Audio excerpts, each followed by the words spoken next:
श्री महाप्रज्ञ गुरुवे नमः। ओम श्री महाप्रज्ञ गुरुवे नमः।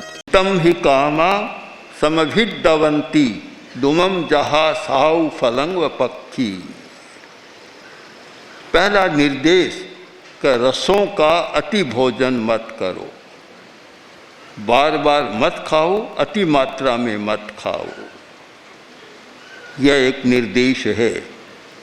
हमारी कठिनाई है कि जिन्होंने निर्देश दिया उन्हें इस विषय का बहुत गहरा ज्ञान था और अपने ज्ञान और अनुभव के आधार पर यह निर्देश दिया, किंतु जो पढ़ने वाले हैं वे उस गहराई तक पहुंच नहीं सकते, तो इस बात को एक साधारण मान लेते हैं कि अच्छा है कि रसों का भोजन नहीं करना चाहिए, ज़्यादा नहीं करना चाहिए। क्यों नहीं करना चाहिए? तो सूत्रकार ने तो निर्देश दे दिया कि वे रस हैं, अति मात्रा में जो खाए गए रस हैं वे दृप्ति पैदा करते हैं।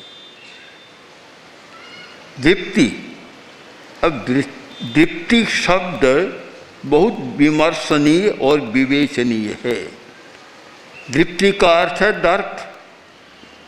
दर्प, एक अहंकार, किंतु यहाँ तो वह अहंकार का अर्थ फिट नहीं बैठता है। भोजन वे दर्प पैदा करते हैं। अब इस दर्प की व्याख्या अगर हम करें तो इसमें वर्तमान के शरीर शास्त्री, आहार विज्ञान का आश्रय लेना बहुत आवश्यक है। अन्यथा केवल प्राचीन व्याख्या ग्रंथों के आधार पर इस दर्प शब्द को हम समझ नहीं सकते। संस्कृत कोश में दर्प का अर्थ होता है अहंकार, उद्दंडता, ये दर्प के अर्थ हैं, अभिमान, किंतु यहाँ तो यार फिट नहीं बैठ रहा है। जिस उपाय की हम बात कर रहे हैं और जिस उपाय में एक कारण बताया गया कि आहार, रस का आहार दर्प पैदा करता है।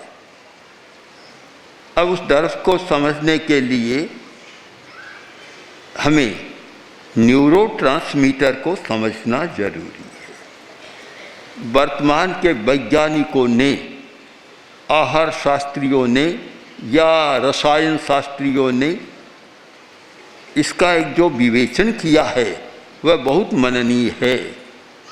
आहार और व्यवहार का बहुत गहरा संबंध।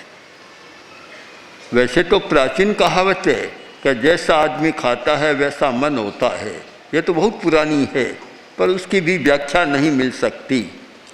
और कवियों ने तो व्याख्या की है, पर वह काव्यात्मक व्याख्या है। तो एक तो पहलू यह है कि आहार और स्वास्थ्य का संबंध, दूसरा है आहार और मस्तिष्क का संबंध। कैसा आहार करें जिससे मस्तिष्क हमारा स्वस्थ रहे, मन स्वस्थ रहे, विचार स्वस्थ रहे और भावना स्वस्थ रहे। एक बड़ा अंतर आता है। यहाँ कहा गया कि न्यायोपार्जितम वित्तम, कौन सा भोजन करना चाहिए कि जो न्यायोपार्जित धन से मिले वह भोजन करना चाहिए। आज तो सारा गड़बड़ मामला है। धन न्यायोपार्जित कहाँ है? आज तो वह व्यक्ति ज़्यादा कमा सकता है कि जो छल प्रवंच ज़्यादा करता है, ज़्यादा कमा सकता है। फिर न्यायोपार्जित की तो बात पुरानी बात हो गई। किसी समय महामात्य चाणक्य ने लिखा था कि न्यायोपार्जित धन तो अर्थ होता है और गलत तरीकों से कमाया हुआ धन अर्थाभास होता है। आज का लेखा जोखा किया जाए तो अर्थाभास शायद 90% मिलेगा और अर्थ मुश्किल से 10% मिलेगा। तो फिर हम न्यायोपार्जित की बात तो कैसे करें? बड़ा कठिन काम हो गया। असर तो बहुत आता है किस भावना के साथ धन कमाया गया। अगर धन कमाते समय भी नकारात्मक भाव है और नकारात्मक भाव से जो धन आया अवश्य वह कोई न कोई विकृति पैदा करेगा। आज जो कलह बढ़ा है, कदाग्रह बढ़ा है, धन को लेकर जो समस्याएं बढ़ी है, कोई न कोई कारण तो है। परिवारों को देखते हैं, मैंने भी देखा 50 वर्ष पहले जो परिवार हिंदुस्तान की प्रथम पंक्ति में आते थे और आज शायद कहाँ चले गए, न कहना अच्छा है। कोई न कोई कारण तो बनता है। कभी भाइयों में कलह हो जाता है, कभी भागीदारों में कलह हो जाता है, कभी किसी में कलह होता है और सारा कारोबार चौपट या नीचे की दिशा में चला जाता है। हम अभी तक भी इन सच्चाई को नहीं समझ पा रहे हैं कि जो करुणा के साथ धन कमाया जाता है वह धन शायद अधिक फलवान होता है, अधिक लाभ देता है। और जिस धन के अर्जन में क्रूर मनोवृत्ति का व्यवहार होता है, दूसरों के प्रति, ग्राहक के प्रति या और किसी के प्रति क्रूरता होती है, जिसे आज की भाषा में कहते हैं शोषण होता है, तो वह धन प्रचुर मात्रा में आने पर भी फलित नहीं होता, फल नहीं देता और विकृति पैदा करता है। अब यह बात आज समझ में तो आने की है नहीं, क्योंकि आज का सारा दृष्टिकोण बदल गया, चिंतन भी बदल गया। अब तो ये माने कि पुराना चिंतन है, किंतु हम इस सच्चाई को अस्वीकार न करें कि इसमें तथ्य है, सच्चाई है। इस बात को तो हमें स्वीकार करना ही चाहिए। आज तो शायद खाने के बारे में विचार बहुत कम लोग करते हैं। सुबह का समय और नाश्ता करते हैं और एक शब्द और चल पड़ा, हेवी नाश्ता। इतना भारी खाकर जाते हैं कि दिमाग बेचारा काम करने वाला हो तो आधा तो निकम्मा बन ही जाए। अधिक प्रोटीन, अधिक कार्बोहाइड्रेट आदि आदि जो अधिक भोजन है, अधिक अन्न खाना, ये सारे के सारे मस्तिष्क को निष्क्रिय बनाने वाले हैं। परंतु एक प्रवाह चल पड़ा। एक समय तो था कि प्रातःकाल को कुछ खाते ही नहीं थे, बस केवल चिंतन मनन के लिए सुबह का समय था। साधुओं के लिए तो निश्चित था ही, पर गृहस्थों के लिए भी भोजन का समय नहीं था। पुराने जमाने में भोजन के 2 ही समय थे, मध्याह्न का भोजन 11-12 बजे के आसपास और सायं सूर्यास्त होने के आसपास। इसके सिवाय कोई बीच में खाने का था ही नहीं।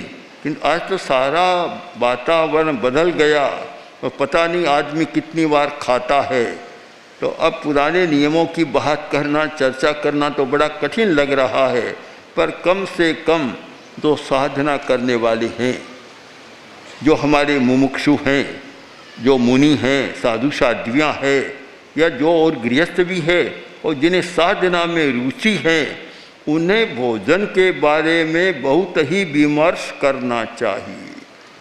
केवल भूख को बुझा लिया, पेट को भर लिया, इतना मात्र नहीं है। यह कोई ऐसा बॉक्स नहीं है कि जाओ लेटर डाल दो बस सारा कर दो, ऐसा नहीं है। सारे जीवन को प्रभावित करने वाली बात है हमारी भोजन की बात। इसलिए यह भी सोचना चाहिए कि रसों का सेवन, दूध दही आदि का ज़्यादा सेवन न हो और चीनी का भी ज़्यादा सेवन न हो।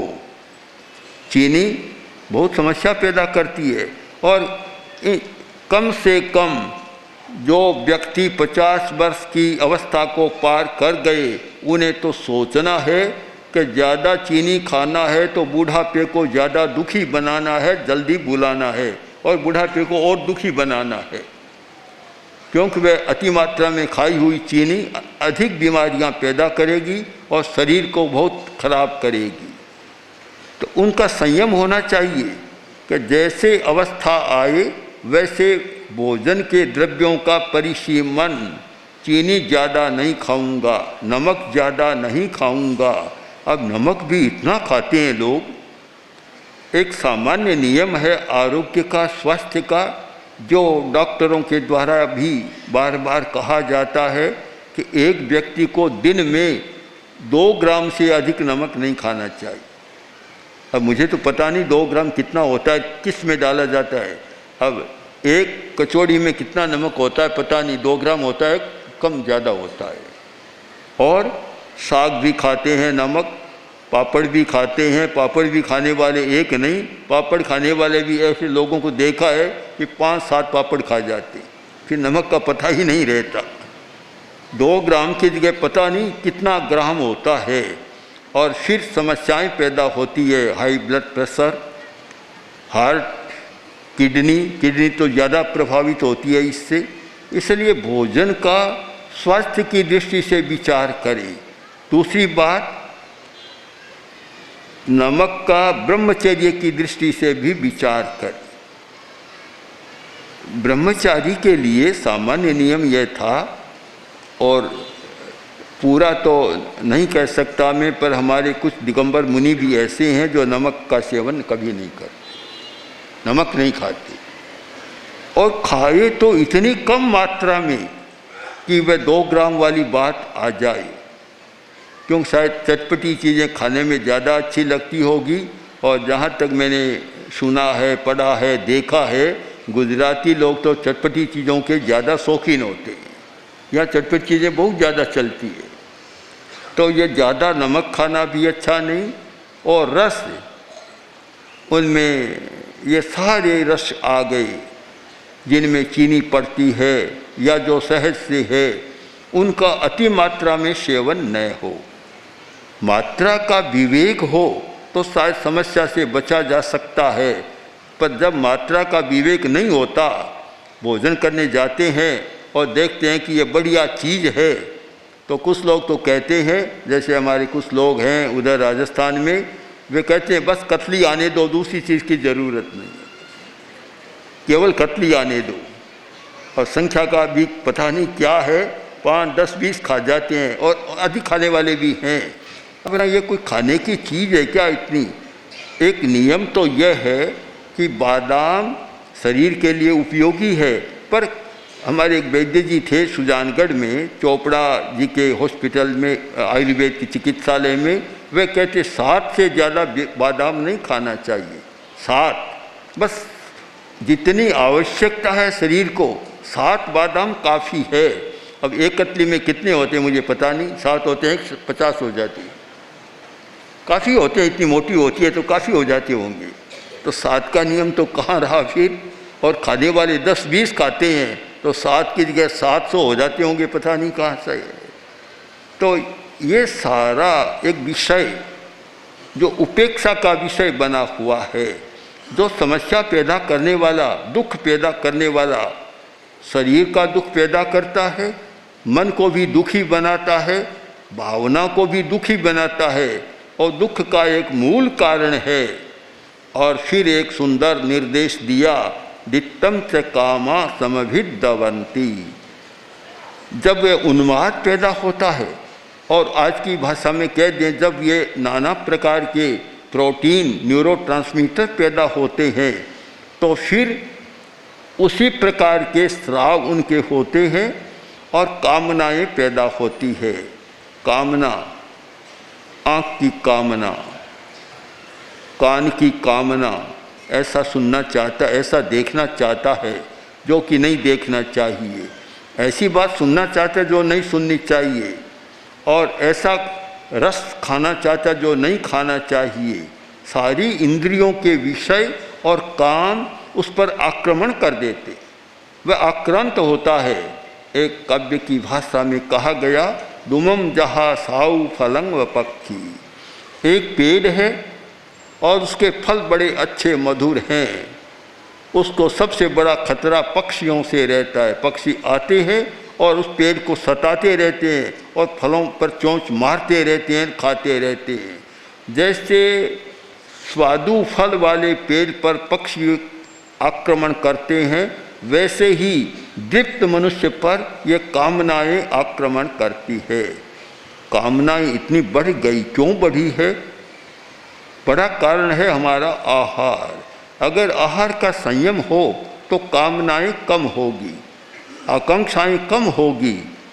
और जब आहार का संयम नहीं है तो ऐसे रसायन हमारे शरीर में पैदा होते हैं कि कामनाएं बढ़ जाती है, आकांक्षाएं बढ़ जाती है और लोग छलांग भरने लग जाते हैं। छलांग बहुत लगाते। पता नहीं इन 2, 4, 5 वर्षों में कितने लोग आए और इसी भाषा में बोलते हैं कि हम तो बर्बाद हो गए। हमने पूछा भी क्यों? कि शेयरों का धंधा किया था और ऐसी स्थिति बन गई। कुछ व्यक्ति कहते हैं आत्महत्या की सोच रहे हैं, कुछ कहते हैं ये कर रहे हैं, वह कर रहे हैं, सारा कर रहे हैं। तो इतनी छलांग पहले लगाई क्यों? छलांग नहीं, आदमी थोड़ी तेज गति से तो चल सकता है। कभी धीमी गति है, गति को तेज कर दिया, पर छलांग लगाए और वह भी ऊपर से लगाए। एक जो चला था ना शक्तिमान का, पता नहीं कितने छोटे छोटे बच्चे शक्तिमान कहते हुए ऊपर से छलांग लगाई और होना वही था, मरना था, इसके सिवाय कोई उपाय नहीं था। कोई शक्तिमान बचाने वाला तो आता नहीं है। अब बच्चों में एक गलत धारणा बिठा दी, शायद अनेक छोटे छोटे बच्चे इस प्रकार मर गए, शायद युवक भी मरे हैं। तो हमें इस पर गहरा चिंतन करना चाहिए कि दर्प पैदा न हो, ऐसे रसायन पैदा न हो, ऐसे प्रोटीन्स पैदा न हो जहाँ कामनाओं को आक्रमण करने का मौका मिले। इसलिए भोजन पर बहुत विचार करना आवश्यक है। अब क्या करें? रसोई बाइयाँ बनाती है, उनको पाक शास्त्र का अध्ययन नहीं कराया जाता। एक अध्ययन तो होता है आजकल, पत्र पत्रिकाओं में यह व्यंजन बनाओ, यह बनाओ, इतने नुस्खे आते हैं कि बनाने वाली बेचारी कितना बनाए, बड़े नुस्खे आते हैं।